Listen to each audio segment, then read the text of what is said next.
Saudara-saudara, kita jumpa lagi di hari kedua tahun 2024.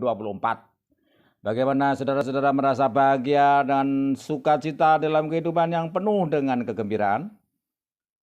Harapan kita demikian, semuanya demikian. Nah, kita akan melanjutkan konten-konten kita yang bermutu dengan kualitas pembahasan yang semakin ditingkatkan. Nah, apa bahasan kita pada hari ini? Adalah tentang kebahagiaan. Namun, ini bukan kebahagiaan semata-mata yang dianggap kebahagiaan seperti pandangan orang pada umumnya. Kebahagiaan-kebahagiaan yang didapatkan oleh semua orang tanpa kecuali. Bahagiaan dari sumber kebahagiaan. Siapakah sumber kebahagiaan? Anda bisa menjawab sendiri. Ada yang mengatakan sumber kebahagiaan itu adalah Tuhan. Ada yang mengatakan sumber kebahagiaan adalah diri sendiri. Ada yang mengatakan sumber kebahagiaan adalah orang lain. Ada yang mengatakan sumber kebahagiaan adalah harta benda dan lain sebagainya. Nah, bagaimana dengan pandangan kita pada hari ini? Kita akan melihat dari sudut pandang yang lain, yaitu kebahagiaan orang fasik. Apakah yang dimaksud dengan orang fasik? Orang fasik adalah orang yang tidak benar dalam hidupnya. Orang yang melakukan kejahatan, orang yang melakukan kesalahan, orang yang melakukan kecurangan, orang yang melakukan tipu daya dan lain sebagainya. Yang bertandakan dia adalah orang yang tidak bermoral. Namun orang yang demikian itu ternyata juga dapat memiliki kebahagiaan. Nah, apa buktinya? Karena ada judul yang mengatakan demikian. Kebahagiaan orang fasik adalah semu. Wah, luar biasa. Kebahagiaan orang fasik. Berarti orang fasik mempunyai kebahagiaan. Cuma sifatnya semu atau sejati. Itu yang membedakan. Nah, mari kita baca di dalam kitab Mazmur ayat 37. Dari Daud. Dengan judul perikopnya kebahagiaan orang fasik semu. Jangan marah orang yang berbuat jahat, ya, dari Daud.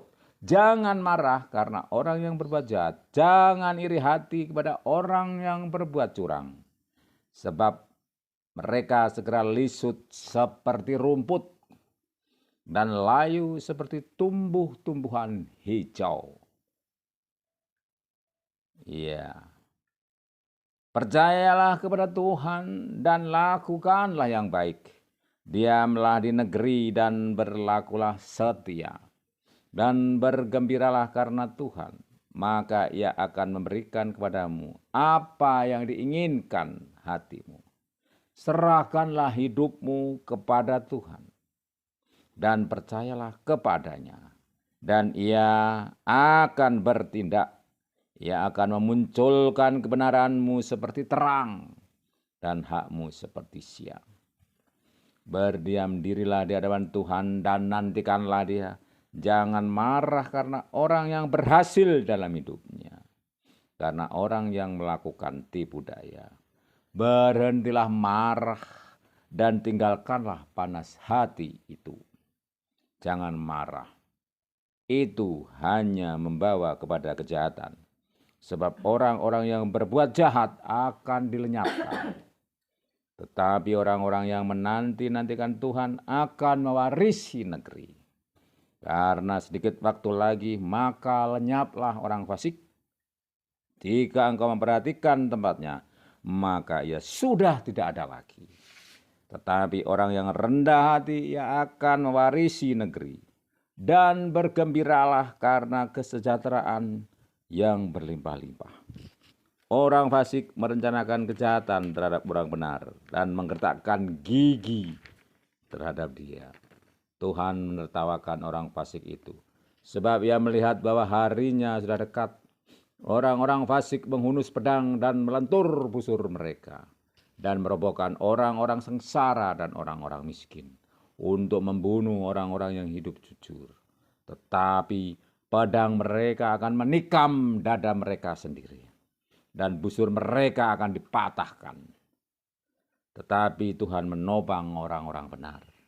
Tuhan mengetahui hari-hari orang yang saleh, dan milik pusaka mereka akan tetap selama-lamanya.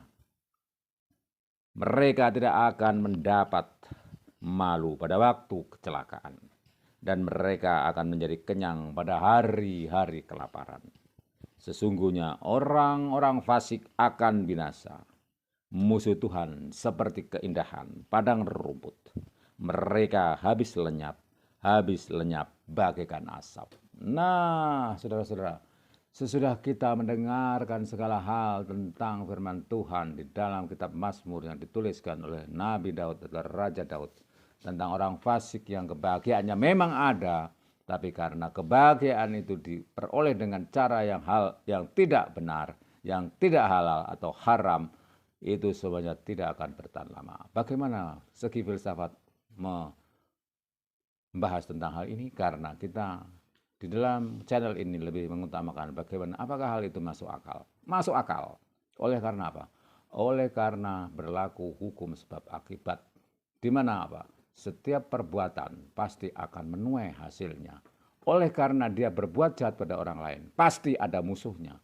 Dan orang yang bermusuhan dengannya suatu saat akan balas dendam. Misalnya lagi, alegorinya, bila seseorang dia ingin meruntuhkan gunung batu yang dimana di situ banyak kapurnya, maka yang pasti akan terjadi apa? Runtuhlah gunung batu itu dan kapur itu. Meskipun dia mendirikan bangunan yang bagus, di bawahnya pasti akan kerubuhan. Alegori yang lain selanjutnya adalah bagaimana? Bila kita membuat rumah di dalam keadaan yang tidak benar di lingkungan tanpa AMDAL, maka analisa dampak lingkungan yang tidak diperhatikannya akan memberi dampak pada lingkungan, dan itu akan membuat kehidupannya tidak akan bahagia selamanya. Sebentar saja kebahagiaannya.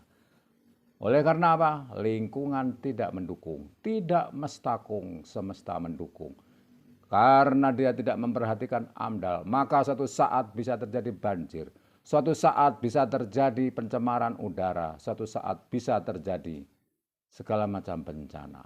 Apalagi di dalam kenegaraan, bila segala sesuatu tidak dihitung dengan benar, maka pasti akan berakibat buruk. Alegori-alegori itu memperkuat logika kita. Logika kita yang kita pakai adalah logika aktif. Bukan sekedar menerima firman dan menjalankannya tanpa berpikir, tetapi kita terus berpikir. Dan apakah hal itu masuk akal? Masuk akal. Kebahagiaan orang fasik, orang yang tidak benar melakukan segala macam kejahatan, pasti tidak akan kekal. Demikian pembahasan ini akan menyemangati kita. Sekalipun banyak orang lain yang berbuat jahat dan dia melakukan kecurangan untuk mencapai cita-citanya dan merugikan kita, jangan takut. Semesta pasti tidak akan mendukungnya.